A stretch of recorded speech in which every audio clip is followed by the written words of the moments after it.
President Trump appearing to soften on his demand for a wall, holding his first meeting with congressional Democrats, since saying he would, quote, take the mantle for a government shutdown. This was about 3 weeks ago. We've been going through all this.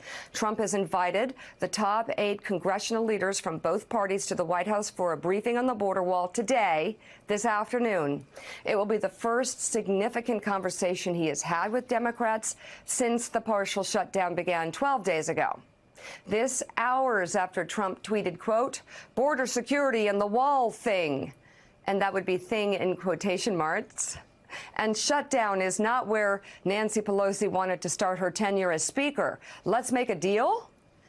To which Speaker-designate Nancy Pelosi replied, Donald Trump has given Democrats a great opportunity to show how we will govern responsibly and quickly pass our plan to end the irresponsible Trump shutdown. Just the first sign of things to come in our new Democratic majority committed to working for the people. And most of the people, Rick Tyler, don't want a wall. So how does Trump get out of this box, and do Republicans stay in the box with Trump?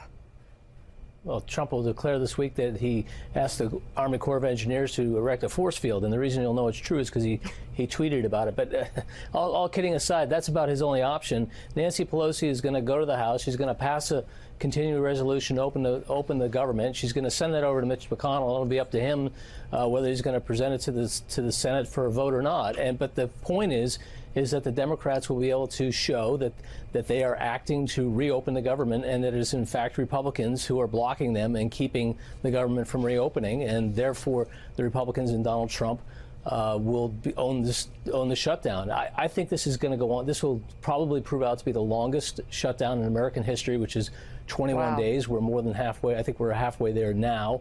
And it's just an impasse. And Lindsey Graham and the Republicans are trying to give Trump a way out by saying it's a metaphor. We're talking about border security here, but he keeps redoubling down on this idea of a concrete wall. And to put it in perspective, there is no wall in the southern border, and there's 0 miles of wall. There's not one section of barrier which is wall. There's roughly about less than 800 miles of barrier. Half of that is vehicle protection, or so the vehicles can't cross, but you can literally walk right across it. So there's less than 400 miles of actual pedestrian barriers, and that is built in the easiest places. And all those barriers cost $7.1 billion to make. So where's Trump going to start to begin this $5 billion wall to cover the rest of the 1,250 miles that have virtually no barrier whatsoever? So I point all this out to just tell you it's just raw politics, and it bears no resemblance to reality of what's really happening here.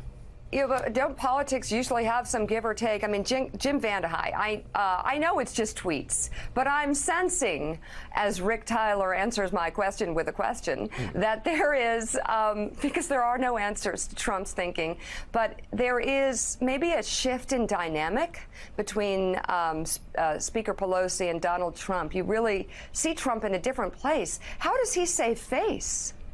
Yeah, I think you're talking about him being backed into a corner. He really is. There's not an obvious solution. It really comes down to whether or not Nancy Pelosi and to some extent Chuck Schumer want to squeeze him. Because if they want to hold out, they've already defined it as sort of the Trump shutdown. If they say we're not going to give you any more money for the wall, there isn't really a way to save face. You have Lindsey Graham, who has this weird relationship, but mostly a close relationship with Trump, saying that there is a way out, which is you would basically trade more money for the wall. And he's saying the $5 billion that the president wants in exchange for additional protections for Dreamers and a resolution on DACA.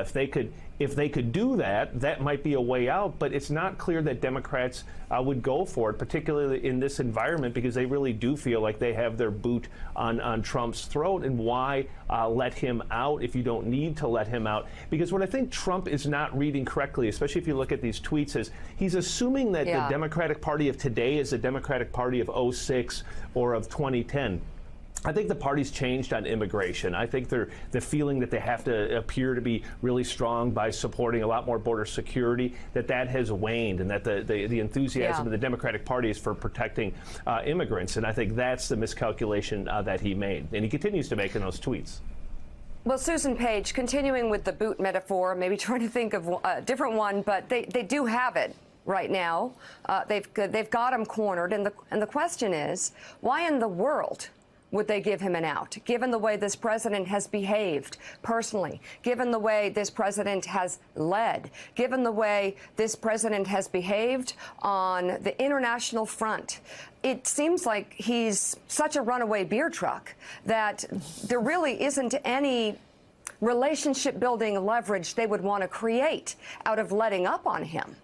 And of course, this is a different Democratic Party. This is the first day of President Trump's next 2 years, which is an empowered Democratic Party with a position to have leverage they have not had previously in his presidency. And Jim Van Dyke just said it's not the same Democratic Party as 2006. It's not the same Democratic Party as 2018. This is a Democratic caucus in the House, particularly, that is more aggressive, more assertive, less willing to compromise, less trusting of Trump. I mean, the deal that, remember a year ago, they talked about a big deal on immigration that would include protection for the Dreamers along with money for a wall. That is not a deal Democrats would make today. It's not a deal that the Democratic caucus would back up. And it's not a deal that Nancy Pelosi would cut in this first test case of what her relationship is going to be with this White House. Totally. And also, this is on a different level for Democrats completely, because for many, many months, they have been waiting for a voice with this president. They've been waiting to be able to hold him accountable on many levels.